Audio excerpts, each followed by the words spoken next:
Hello, everyone. We have the DC Multiverse Batman versus Kong, specifically the Monsterverse version of Kong.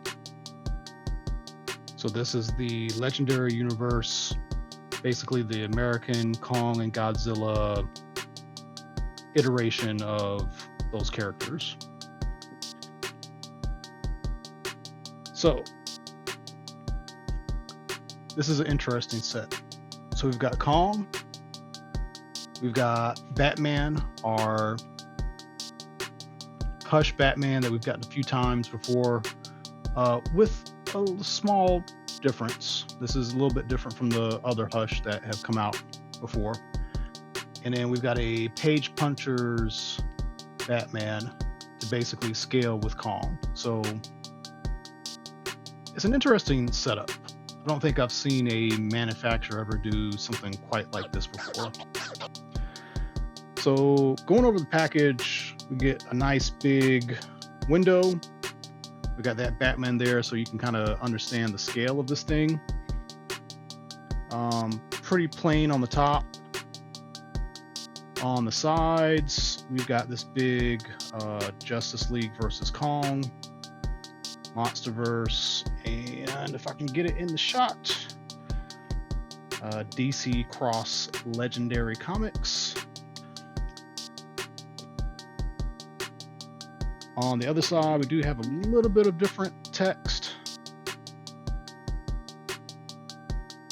Man, this box is dusty. This just came in today, so it's dusty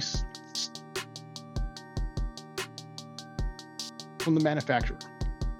On the bottom, we've got the UPC if you want to see that.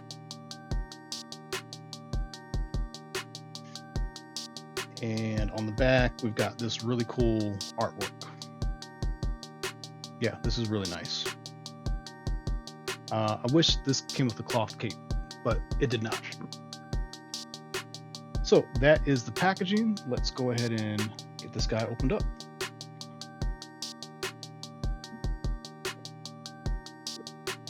So here is the tray, and in the back we've got the card and a stand for this Batman. So that's pretty much it. And then we've got the largest ever of this DC Multiverse background. So if you ever was interested in using this as a backdrop, this would be the one to use because it's just so big. You can get a lot of figures in this, and set it in on a IKEA bookshelf pretty easily. So here they are out of the package, and again, this is a pretty interesting set. I do want to go over the card again real quick. It is a really nice poster that they used for it. So we get a King Kong, or Kong, copyright, whatever.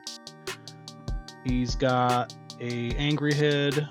He's got a non-angry head, serious thinking head. And then we've got a regular DC Multiverse Batman and a Page Puncher Batman. So this might be the equivalent of buying Fortress Maximus, him coming with a scaled Optimus, and then him coming with a Earthrise Optimus. Like it's interesting.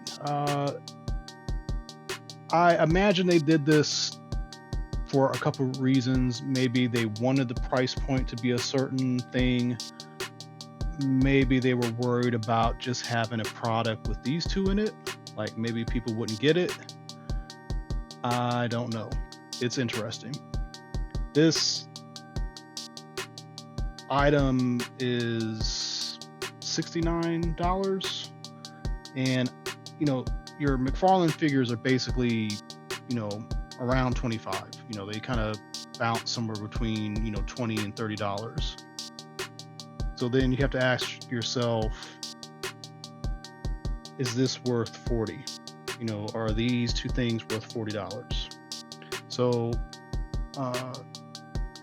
we want to show this off real quick for people who are not familiar with these smaller for people who are not familiar with these smaller page punch figures. So he's got swivel head, swivel arms at the shoulder. I think he's got a swivel waist, swivel legs, and his cape is rubbery PVC. So they're actually pretty cool for these little figures. Much smaller than like a Star Wars figure. These are about like 2 inches or 2.5 inches.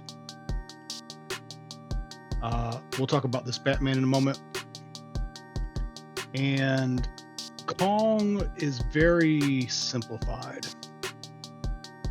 So his head, I guess technically his head is on a ball joint, but because of how this is sculpted and how the head sits on the ball joint, you're really only going to get swivel action out of the head, and even that is going to be limited because just the angle and how close the head fits to the body, it's just not happening. The arms rotate. They don't have any other movement. They don't twist. They don't extend outward. That's it. The hands are on a ball joint. There is a waist swivel. There might be a ball joint in here helping to achieve this, and it's just kind of locked by the sculpt. Like it's not going to do anything but swivel. And that is it. There is no joint in the feet, no joint in the legs, no joint in the elbows. And I don't know if that's necessarily bad, because if this figure had more articulation, I think it would take away from the sculpt a lot, because he's got these big beefy arms. His arms are supposed to be very hairy. So there is something to having the simplified look. I do like that the pose is mostly static, mostly relaxed and straightforward, instead of it kind of being, some kind of weird pose thing where one leg is forward, one leg is back. His torso is twisted like this. Think of old school McFarlane stuff. So it's not that. So I like that you can at least achieve a very straight on pose, and you can also get some movement. And one of the big things about having the setup is you can do something like this, right? Now, it would be even nicer if he could bring Batman closer to him, but I think overall it's okay. Is this worth $40? I don't know, but there's no telling what had to happen from a licensing point of view for this to be sold, together. Just some interesting things to think about. Beyond that, I will say that the sculpt is excellent. The eyes are very expressive. For the most part, the mouth is well painted. Like the teeth look really good. I don't see any kind of real slop or anything going on with the teeth. He does have some scratch marks on him, which are not three-dimensional. They're just kind of paint marks on his. Actually, I say that, but they are raised. So there are actual printed marks on the stomach where these scratches are, so that's kind of cool.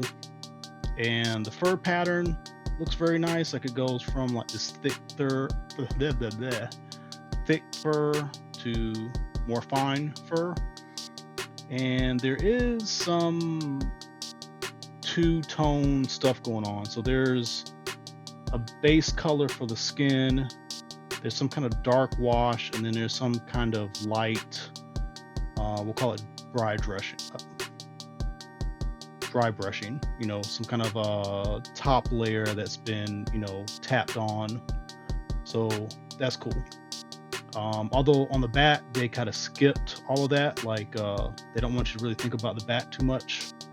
For the most part, we'll say there's no paint. There's some paint that is held over from the front and from the neck, but all of this is all unpainted, which doesn't look too bad. Like there's like these inner areas, further in the front are not painted, but like looking at it, it doesn't stand out a lot. If you look at the back of him and like stare at it real hard, and somebody tells you, "Hey, there's no paint here," you'd be like, "Oh yeah, man, there's no paint here." But outside of that, if you weren't like really paying attention, it looks fine. It looks really good. So that is Kong. And then for our Batman, I'm just going to go ahead and bring out another black and gray Hush Batman. And it is the exact same sculpt except for the head. So he's got kind of this gritting teeth head on the new one. And the original, is very stoic looking. The belt is a different color. The new one is much more yellow. The old one has got a little bit of a green tint to it. And that is kind of it. The grays are different. The gray on this one is brighter. This one's a little darker. The old one's kind of got like a little blue tint to it.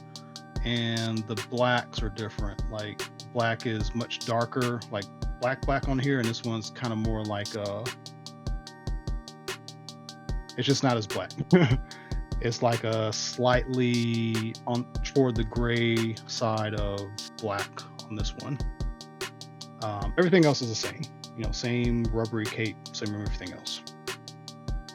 So that's Batman. So when this first got announced, I saw some people complain about seemingly the lack of articulation, and having it in person and being able to report on it. What people thought was the articulation is definitely true. However, I think about how you have these Kong figures from like the Kong movie that were back in stores when those movies were out. NECA was doing Kong, I believe, for a while. You didn't really have a American company doing a really good Kong during those years. And the toys that were available were very much, for kids. Like they were smaller, and then when they were large, they did not even have this kind of articulation. They did not have this kind of sculpt work or paint. So I'm kind of excited about this because at least for me, I've got a really big-ish Kong now. What makes me even more excited is that they have Godzilla in that crossover continuity with DC. So I know nothing's been announced, but there's got to be a Godzilla to go with this. So I guess it's going to be Godzilla and Superman, because I think that's how they paired them up in the comic. So to be able to have, big Kong, big Godzilla, reissue Batman, likely going to be a reissue Superman. I think that's very cool. Like to have these on the shelf, I think it's having a collection that we did not think we were going to get. And then think about your other Kong figures, your collectible Kong figures. Mezco did one many years ago, much smaller, maybe a little bit more articulated, but much smaller. You've got SH Figure Arts, much smaller, way more detailed, but $100, $120, $130, $140, way smaller, even smaller than this Batman. Hiya Toys, They're doing Kong figures. They're around $40, much smaller. Lots of articulation though, but much smaller. So I think overall for this price point, I think this is actually pretty good. In a perfect world, I would have been fine with just a Kong. Like if this was like $40 versus having this multi-pack for like $70, $80. Yeah, I don't know that I necessarily needed this Batman again, even though he's got a new head, you know, or this guy because I've got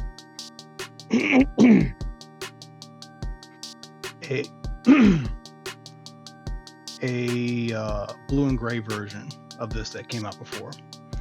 But as a complete product, and especially if you don't have the Page Punchers Batman, I think this is nice. So based on that, I would recommend getting it if you can. Let me know what you think in the comments. If you haven't done so, please like and subscribe. And as always, please tune into more videos coming up. Thank you.